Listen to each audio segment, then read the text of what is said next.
ستارے بانٹتا ہے وہ ضیا تقسیم کرتا ہے. سنا ہے حب سے موسم میں ہوا تقسیم کرتا ہے اور اسی کی اپنی بیٹی کی ہتھیلی خشک رہتی ہے جو بوڑھا دھوپ میں اکثر ہنا تقسیم کرتا ہے. اور کوئی روکے اسے جا کر سراسر ہے یہ پاگل پن جو بہروں کے محلے میں صدا تقسیم کرتا ہے. اور اسی سے مانگ تو محسن باقی چھوڑ دے سب کو جو پتھر میں بھی کیڑے کو غذا تقسیم کرتا ہے. خواتین و حضرات، میں کوئی پچھلے 40 سال سے تقریریں کر رہا ہوں اور اس میں وہ تقریریں شامل نہیں ہیں جس میں میری بیگم جو کہ اینیڈین ہے وہ یہ دعویٰ کرتی ہیں کہ تم سے جب بھی بات کرنے کی کوشش کرو تم تقریر شروع کر دیتے ہو. میری ہمیشہ سے خواہش تھی کہ میں دنیا میں جو سب سے زیادہ کامیاب ترین اینیڈینز ہیں ان کے درمیان جا کے تقریر کروں، اور مجھے بڑی خوشی ہے کہ سلیکان ویلی نے میرا یہ خواب اور میری یہ خواہش پوری کی. میں یہ سمجھتا ہوں کہ این ای ڈی کی 92 سالہ تاریخ میں جو آج انجینئر حیات ہیں اس میں کامیاب ترین انجینئر اس ہال میں بیٹھے ہوئے ہیں. میں ساتھ میں یہ بھی کہتا ہوں کہ کامیاب آدمی کی ساری کامیابی دراصل ان کی بیگمات کی مرہون منت ہوتی ہے، اور اس لیے میں چاہوں گا کہ آپ سب لوگ ان نیک بیویوں کے لیے تالیاں بجائیں جن کی وجہ سے سلیکان ویلی ایک کامیاب ہے. چونکہ ہم اپنی بیگمات کی وجہ سے کامیاب ہوتے ہیں، جس کے لیے کہا جاتا ہے کہ ہر کامیاب آدمی کے پیچھے ایک عورت ہوتی ہے، تو میں یہ دعا کروں گا کہ اللہ تعالیٰ ان تمام نیک بیویوں کی مغفرت کرے اور ان کے درجات بلند کرے.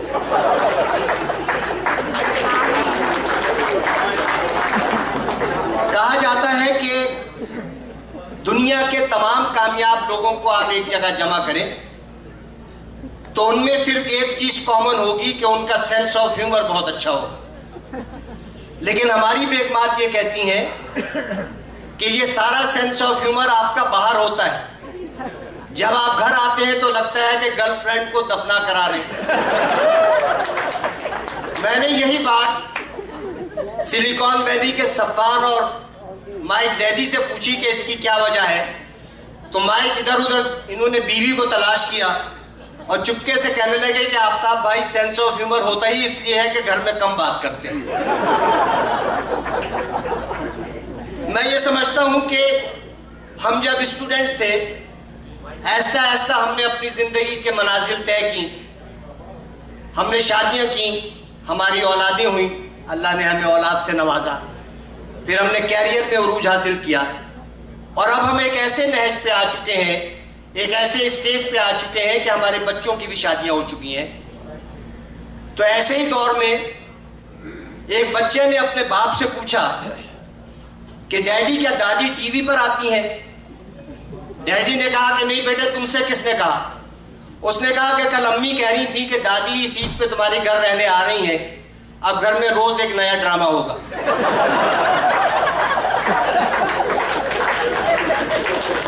تو جب آپ زندگی کے اس اسٹیج پہ آ جاتے ہیں تو پھر آپ کو اپنی زندگی گزارنے کی اسٹریٹجی بھی بدلنی پڑتی ہے. تنویر عالم نے کہا کہ میں نے 2012 کے کنونشن میں فیچرڈ اسپیکر تھا اور مجھ سے ایک سوال کیا گیا تھا. میں نے وہاں یہ کہا تھا کہ میری شادی ایک اینیڈین سے ہوئی ہے، تو لوگوں کو یہ غلط فہمی ہوئی کہ شاید میں نے لو میرج کی ہے. غلط فہمی. تو مجھ سے پوچھا ایک صاحب نے کہ آفتاب بھائی یہ بتائیے کہ لو میرج میں اور ارینج میرج میں کیا فرق ہے؟ تو میں نے کہا بھائی اس کا جواب میں کسی اور کنونشن میں دوں گا. تو اس کا جواب یہ ہے کہ دونوں میں کوئی فرق نہیں ہے، کیونکہ نتیجہ دونوں کا ایک ہی ہے.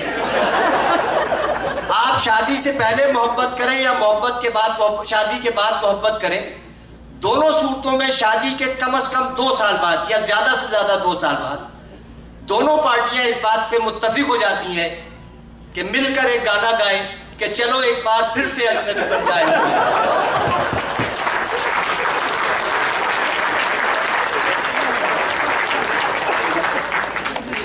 میں اپنی اصل تقریر کی طرف آتا ہوں، چونکہ میری تقریر کے ساتھ ایک تحریر بھی ہے جو کہ میں نے صفان شاہ، مصباح العظم اور مائک زیدی کے کہنے پر خصوصاً ایجوکیشن اور انوویشن کے لیے لکھی ہے. تو میں اپنی تقریر سے اپنی تحریر کو منسلک کروں گا گلزار کے اشعار سے، اس کے بعد میں آپ کو اپنی تحریر کی طرف لے جاؤں گا. آج صبح ایک انوویشن اور ایجوکیشن پر بہت شاندار سیشن ہوا ہے جس میں کہ ہمارے اکابرین، ہمارے وائس چانسلر ڈاکٹر عشرت حسین، نسق کے پروفیسر ڈاکٹر ممتاز صاحب نے بہت اچھے خیالات کا اظہار کیا. اس میں سب لوگوں نے ایک بات پہ زور دیا، ایمفیسائز کیا کہ سوال کرنے کی اجازت ہونی چاہیے، انوویشن ہونی چاہیے، پولیٹیکل ول نہیں ہے، پاکستان میں لوگ کام نہیں کرتے ہیں. میں یہ سمجھتا ہوں کہ ان تمام انوویشنز کے ساتھ ساتھ اور اس تمام اسٹریٹجی کے ساتھ ساتھ ہماری فکری انوویشن بھی ہونی چاہیے. ہمارے ساتھ مسئلہ یہ ہے کہ ہم کسی کے بھی اسٹیٹمنٹ پر یقین نہیں کرتے ہیں. سوال یہ ہوتا ہے کہ اگر عشرت حسین صاحب یہ بات کہہ رہے ہیں تو جب یہ اس کمیشن کے سربراہ تھے تو انہوں نے کیوں نہیں کی؟ وائس چانسلر صاحب کوئی بات کہہ رہے ہیں تو بھائی انہوں نے اس طرح کیوں نہیں کیا؟ تو ہم لوگوں میں عیب تلاش کرنے کی کوشش کرتے ہیں. تو ہماری فکری انوویشن بھی اس طرح ہونی چاہیے کہ جو آدمی سامنے کا کوئی بات کہہ رہا ہے تو ہم اس کی نیت پہ شک نہ کریں. ایک بڑی عجیب و غریب بات ہے جس کو میں ہمیشہ کہتا ہوں کہ آپ خواہ کتنے بھی برے ہوں، آپ کی کیفیت جو بھی ہو، لیکن اگر آپ کسی نیک شخصیت سے منسلک ہو جاتے ہیں، کسی نیک کام سے منسلک ہو جاتے ہیں تو آپ اس نیک کیفیت میں مبتلا ہو جاتے ہیں. مثال کے طور پہ کتا ایک نجس جانور ہے. مجھے اگر آپ کتا کہیں گے میں ناراض ہوں گا، لیکن اگر آپ مجھے کہیں گے کہ آفتاب رضوی نبی کی گلی کا کتا ہے تو مجال ہے کہ کوئی مجھے نجس کہہ دے. کتا ہونے کے باوجود آپ میری عزت کریں گے. فقیر کی کوئی عزت نہیں کرتا، اس کی طرف 2 پیسے دے کے بھی اس کی طرف نظر نہیں کرتا. اگر آج یہ میں کہوں کہ میں مولا حسین کے دربار کا فقیر ہوں تو مجھے بتائیے کہ کون سا رئیس ہے جو میری فقیری کو حقارت کی نگاہ سے دیکھے گا؟ تو بات یہ ہوتی ہے کہ آپ اپنے جب ملک کے لیے کام کرتے ہیں، اپنے وطن کے لیے کام کرتے ہیں، اپنے ادارے کے لیے کام کرتے ہیں، اپنے الما میٹر کے لیے کام کرتے ہیں، تو پھر یہ نہیں سوچتے کہ کون کیا کہہ رہا ہے اور کون کیا کہے گا. آپ بے لوث ہو کے کام کرتے ہیں اور اسی کے ساتھ ساتھ آپ کی ترقی کی راہیں بھی کھلتی چلی جاتی ہیں. میں اپنی، چونکہ یہاں آج فنڈ ریزنگ بھی ہے تو میں اپنی تحریر سے پہلے آپ کو ایک تاریخی واقعہ سناتا ہوں. حضور کے زمانے میں ایک جنگ طائف ہوئی تھی جہاں طائی قبیلہ رہتا تھا. تو وہاں جب فتح کے بعد جنگی قیدی لائے گئے تو ان جنگی قیدیوں میں ایک خاتون بھی تھی. انہوں نے آواز دے کے کہا کہ میں حضور سے بات کرنا چاہتی ہوں، مخاطب ہونا چاہتی ہوں. حضور نے کہا کہ تم آگے ہو، تم کون ہو؟ تو ان خاتون نے کہا کہ میرا نام صفیہ ہے اور میں ایک ایسے شخص کی بہن ہوں جس کا کہ دسترخوان آپ کے دسترخوان سے بھی بڑا ہوتا تھا. تو حضور نے پوچھا کہ تم کس کی بہن ہو؟ تو انہوں نے جواب دیا کہ میں حاتم طائی کی بہن. تو حضور نے ایک بہت تاریخی جملہ کہا، کیونکہ حاتم طائی حضور کی بعثت سے 40 سال پہلے انتقال کر گئے تھے، کہ حاتم طائی اسلام کا محسن ہے. انہوں نے بی بی صفیہ کو مال غنیمت بھی واپس کیا، قیدی بھی واپس کیا. اور بی بی صفیہ نے جاتے وقت ایک تاریخی بات کہی کہ میں آپ کو ایک دعا دینا چاہتی ہوں. اور حاتم طائی کی بہن نے حضور کو دعا یہ دی کہ تمہارا پروردگار تمہیں کبھی اتنا مجبور نہ کرے کہ تمہیں کسی کمزرف کے آگے ہاتھ پھیلانا پڑے. آج کے دن میں یہ سمجھتا ہوں کہ این ای ڈی کے لیے، این ای ڈی کو، پاکستان کو اور اپنے وطن کو پروردگار اتنا مجبور نہ کرے کہ اسے کسی کمزرف کے آگے ہاتھ پھیلانا پڑے. امداد کا طریقہ یہ ہوتا ہے کہ امداد آپ پہنچائیں سوال کرنے سے پہلے. تو مجھے امید ہے کہ آج کے فنکشن میں آپ لوگ اس بات کا ثبوت دیں گے کہ نہ تو آپ کمزرف ہیں، نہ ہی پاکستان کو کسی کمزرف کے آگے یا این ای ڈی کو کسی کمزرف کے آگے ہاتھ پھیلانے کی ضرورت ہے. گلزار نے کہا تھا، آدمی بلبلا ہے پانی کا اور پانی کی بہتی سطح پر ٹوٹتا بھی ہے، ڈوبتا بھی ہے، پھر ابھرتا ہے، پھر سے بہتا ہے، نہ سمندر نگل سکا اس کو، نہ ہی تاریخ توڑ پائی ہے۔ وقت کی موج پہ صدا بہتا، آدمی بلبلا ہے پانی کا، آدمی بلبلا ہے پانی کا۔ خواتین و حضرات، جو میں اب آپ کو اپنی ایک تحریر سنا رہا ہوں، یہ ایک کہانی ہے جو میں نے لکھی ہے آج کی ایجوکیشن اور انوویشن کے حوالے سے۔ اس کہانی کے سارے کردار فرضی ہیں، لیکن یہ ہر اس شخص کی کہانی ہے جس نے خوشحالی کا سفر غربت کی شاہراہوں پر ننگے پیر طے کیا ہے۔ اسی لیے میں نے اس کہانی کا عنوان رکھا ہے کہ یہ کہانی نہیں ہے۔ میرا نام امجد ہے، جبکہ میری ماں کو سب ماں جی کہہ کر پکارتے تھے۔ وہ پورے محلے کی ماں جی تھی، جبکہ انہیں میں اماں بھی کہتا تھا۔ میں اپنے والدین کی اکلوتی اولاد تھا۔ میرے ابا ایک سرکاری دفتر میں کلرک تھے۔ ہمارا گھر کراچی کی ایک ایسی کچی بستی میں تھا جو کہ ایک بہت امیر علاقے قریب واقع تھی، اور یہ کچی بستی دراصل اس بڑی اور امیر سوسائٹی کے رہنے والوں کے لیے لیبر سپلائی چین کا کام دیتی تھی۔ چونکہ میرے والد کی آمدنی نہایت تھوڑی تھی اور ہمارے گھر کے حالات کچھ ٹھیک نہ تھے، اس لیے میں نے بچپن سے لڑکپن تک ماں جی کو ہمیشہ پریشانی دیکھا۔ ماں جی کے بھی ہر نوجوان لڑکی کی طرح شادی کے کچھ خواب تھے، لیکن جب مقدر نے خواب توڑ دیے تو انہوں نے وہ سارے خواب مجھ میں منتقل کرنے کی ٹھان لی۔ گھر کی آمدنی بڑھانے اور مجھے کسی اچھے اسکول میں داخل کرنے کے لیے ماں جی نے گھر سے نکلنے کا فیصلہ کیا۔ اب وہ امیر بستی میں کہیں قرآن پڑھاتی، کہیں کپڑے سیتی اور کہیں کھانا پکاتی تھی، لیکن مجھے اس بات کا پتہ بہت بعد میں چلا، کیونکہ وہ ایک کام پر میرے اسکول جانے کے بعد جاتی تھی اور میرے واپس آنے سے پہلے گھر آ جاتی تھی۔ ماں جی جس جگہ میں قرآن شریف پڑھانے جاتی تھی وہ ایک ادارے کے چیف انجینئر کا گھر تھا، لیکن وہ انجینئر پروفیسر صاحب کہلاتے تھے۔ پروفیسر صاحب نہایت شریف آدمی تھے۔ وہ امریکہ سے تعلیم حاصل کرنے کے بعد اپنے ملک میں واپس آ گئے تھے۔ وہ ماں جی کو آپا کہہ کر بلاتے تھے۔ وہ کہتے تھے کہ آپا، امجد کو تعلیم ضرور دلوانا اور کوشش کرنا کہ وہ بھی میری طرح انجینئر بنے، کیونکہ یہ تعلیم ہی ہے جو کہ آپ کو آگے کی طرف لے جائے گی۔ وہ یہ بھی کہتے تھے کہ اگر کسی مرحلے پر میری ضرورت پڑے تو آپا تکلف نہ کریں۔ یوں تو ماں جی نے کبھی اسکول کی شکل نہیں دیکھی تھی، لیکن وہ باتیں بہت پڑھی لکھی اور فلسفیانہ کرتی تھیں۔ ایک دن کہنے لگیں کہ ماں کا زیور اس کی تعلیم ہوتی ہے اور اولاد کا زیور اس کی تعلیم۔ ماں کا زیور اس کی اولاد ہوتی ہے اور اولاد کا زیور اس کی تعلیم۔ میں نے مذاق میں پوچھا کہ اور تعلیم کا زیور کیا ہے؟ تو بے ساختہ کہا کہ تعلیم کا زیور تحقیق یعنی ریسرچ، اور تحقیق کا زیور اس کے نتیجے میں نئی نئی ایجادات یعنی انوویشن۔ میں نے ایک بات پوچھا کہ تعلیم ہمیں اس کے علاوہ کیا دیتی ہے کہ ہمیں پتہ چل جاتا ہے کہ ہمیں زندگی میں کیا کرنا ہے؟ وہ میرے گال پر پیار کر کے کہتی کہ بیٹا ایسا نہیں ہے، یہ تو جاہل کو بھی پتہ ہوتا ہے کہ اسے کیا کرنا ہے۔ تعلیم تمہارا دماغ روشن کرتی ہے اور تمہیں یہ بتاتی ہے کہ تمہیں کیا نہیں کرنا ہے۔ ماں جی کہتی تھی کہ غلطی کرنا کوئی جرم نہیں، بلکہ غلطی سے نہ سیکھنا زیادہ بڑا جرم ہے۔ وہ یہ بھی کہتی تھیں کہ اگر زندگی میں جیتنا چاہتے ہو تو ہارنا سیکھو، جب ہارنا سیکھ جاؤ گے تو جیت خود ہی تمہارے پیچھے بھاگے گی۔ وہ یہ بھی کہتی تھی کہ تعلیم کے ساتھ ساتھ بچوں کو کوئی ہنر بھی سیکھنا چاہیے، اس سے نئی نئی ایجادات ہوتی ہیں، زندگی آگے بڑھتی ہے۔ وہ جب بھی مجھ سے باتیں کرتی تو اختتام اسی بات پر ہوتا کہ دنیا کا کوئی شخص اپنی زمین اور اپنی ماں کا قرض ادا نہیں کر سکتا۔ میں نے اسی ماحول میں میٹرک فرسٹ ڈویژن سے پاس کیا اور پھر 2 سال بعد FSC بھی امتیازی نمبروں سے پاس کیا۔ اب ماں جی نے کہا کہ میں پروفیسر صاحب کے پاس جاؤں اور ان کو اپنا نتیجہ دکھا کر مشورہ دوں کہ اب کیا کروں۔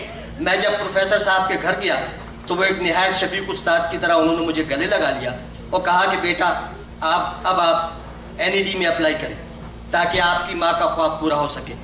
جب میرا NED کی داخلہ کے لیے میرٹ لسٹ میں نام آیا تو میری خوشی کا کوئی ٹھکانہ نہیں تھا۔ ماں جی بہت خوش تھیں، لیکن تھوڑے دن بعد اس کی فکر شروع ہوئی کہ فیس کے پیسے کہاں سے آئیں گے۔ میں نے ماں سے کہا تو بولی کہ جہاں اللہ نے یہاں تک پہنچایا ہے وہ اور منزلیں بھی آسان کر دے گا۔ میں نے ایک دن دیکھا کہ ماں ایک لفافے میں 2000 روپے لائیں اور میرے ماتھے کو چوم کر کہنے لگیں کہ بیٹا تو NED میں داخلہ فیس جمع کرا دے۔ میں سمجھ گیا کہ یہ رقم انہوں نے پروفیسر صاحب سے ادھار لی ہے جو کہ اب اپنی تنخواہ سے کٹواتی رہیں گی۔ وقت گزرتا رہا، میں انجینئرنگ کے پہلے، دوسرے اور تیسرے سال کے بعد آخری سال میں پہنچ گیا۔ ہر سال ماں یہ رقم لاتی اور مجھے فیس جمع کرانے کا کہہ دیتی۔ اب مجھے پختہ یقین ہو گیا تھا کہ یہ رقم پروفیسر صاحب ہی دیتے ہیں اور اب ان میں 4 سالوں میں پروفیسر صاحب کے سامنے جانے سے کترانے لگا تھا اور مجھے ان سے شرمندگی سی محسوس ہوتی تھی. لیکن میں نے فیصلہ کیا کہ میں انجینئر بننے کے بعد پہلی تنخواہ سے پروفیسر صاحب کا قرض اتار دوں گا تاکہ میری ماں کو شرمندہ نہ ہونا پڑے. میرے انجینئرنگ کے آخری سال کے امتحان ہو چکے تھے. نتیجے کا انتظار تھا. ماں جی کی خوشی دیکھنے کے قابل تھی کہ اب ان کا بیٹا بھی پروفیسر کی طرح انجینئر بننے جا رہا ہے. ایک دن نہ جانے کیا ہوا کہ ماں جی کی صبح سے طبیعت خراب تھی اور وہ چپ چپ سی تھیں. وہ شام عشاء کی نماز کے لیے جا نماز پہ بیٹھیں, سجدے میں گئیں اور اٹھ نہ سکیں. میری ماں میرا نتیجہ دیکھے بغیر اس دنیا سے چلی گئی اور مجھے اکیلا چھوڑ گئی. ماں کے سویم کے بعد ابا نے میرے ساتھ ماں کا ٹرنک کھولا تاکہ ان کے کپڑے محلے کی مسجد میں بھجوا دیں.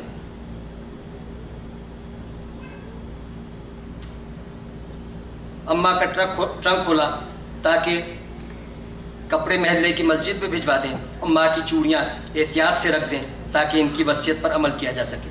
لیکن جب ٹرنک کھولا تو اس میں چوڑیوں کا ڈبہ خالی تھا. میں نے شک اور دکھ کے ساتھ ابا کی طرف دیکھا. ان کی آنکھوں میں آنسو تھے لیکن انہوں نے نظریں نیچی کر لی. میرا دماغ معاف ہو گیا کہ چوڑیاں کس طرح چوری ہو گئیں. ابھی میں اس صدمے سے سنبھل ہی رہا تھا کہ مجھے چوڑیوں کے خالی ڈبے میں کچھ طے کیے ہوئے کاغذ کے ٹکڑے نظر آئے.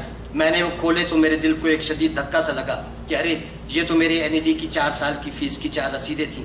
میری چیخ نکل گئی کہ میری ماں نے اپنی ماں کی آخری نشانی اپنی بیٹی کی تعلیم کے لیے لٹا دی اور میں سمجھتا رہا کہ یہ رقم ماں پروفیسر صاحب سے ادھار لا رہی ہیں. میں اس دن اتنے زور سے رویا کہ شاید ماں کے مرنے پہ بھی نہ رویا ہوں اور نہ معلوم کتنی دیر روتا رہا. لیکن پھر میں نے آسمان کی طرف منہ کر کے اپنے اللہ سے ایک وعدہ کیا کہ میں اپنی ماں کا قرض ضرور اتاروں گا. ماں کی وفات کے کچھ دن بعد میرا انجینئرنگ کا نتیجہ آیا تو میں نے پوری یونیورسٹی میں ٹاپ کیا تھا. مجھے امریکہ میں میرے گریڈز کی بدولت ڈور ٹو ڈور اسکالرشپ مل گئی. میں امریکہ آ گیا اور میں نے یہاں سے ماسٹرز BA اعزازی نمبروں سے پاس کیا. میں نے امریکہ میں 5 سال ملازمت کر کے ایک اچھی رقم جمع کر لی. میں نے فیصلہ کیا کہ میں پاکستان واپس جا کر اپنی مٹی اور اپنی ماں کا قرض ادا کروں گا. میں پاکستان واپس آ گیا. آج اس بات کو 20 سال گزر چکے ہیں. آج میں پاکستان کی ایک بہت بڑی انجینئرنگ کمپنی کا مالک ہوں. میری فیکٹری میں سینکڑوں لوگ کام کرتے ہیں. میرا گھر اسی کچی بستی کے قریب ہے جہاں میں کبھی اپنی ماں اور بابا کے ساتھ رہا کرتا تھا. میں نے ماں کی خواہش پر اپنی فیکٹری میں ایک ریسرچ اینڈ ڈیولپمنٹ کا شعبہ قائم کر دیا ہے جس کے نگران ریٹائرڈ پروفیسر صاحب ہیں, جہاں میرے خرچ پر لوگ نئی انوویشن کرتے ہیں. میری کمپنی کا منافع کروڑوں میں ہے. میں نے اپنی زمین کا قرض اتارنے کے لیے پاکستان میں فیکٹری لگائی اور ماں کا قرض اتارنے کے لیے اپنے سالانہ منافع میں سے ہر سال 25% ماں جی کے نام پر ابا کی نگرانی میں قائم ایجوکیشن انوویشن فنڈ میں دیتا ہوں, جس کی رقم اس کچی بستی کے طالب علموں پر خرچ کی جاتی ہے جہاں میں نے زندگی کا ایک حصہ گزارا تھا. میں نے ماں کی خواہش کے مطابق کچی بستی میں ایک ورک شاپ بھی کھلوا دی ہے جہاں نئی چیزیں بنانے کی ترغیب دی جاتی ہے. لیکن میری ماں سچ کہتی تھی کہ مٹی اور ماں کا قرض کوئی نہیں اتار سکتا, کیونکہ جب میری ماں نے اپنی 4 چوڑیاں میری تعلیم پر قربان کی تھیں تو وہ اس کا کل سرمایہ تھا, جبکہ میں آج بھی اپنے سرمایہ سے 25% تعلیم پر خرچ کر کے 75% رقم کی خیانت کا مرتکب ہو رہا ہوں. اماں آپ سچ ہی کہتی تھی, ماں کا قرض کوئی نہیں اتار سکتا. بہت بہت شکریہ.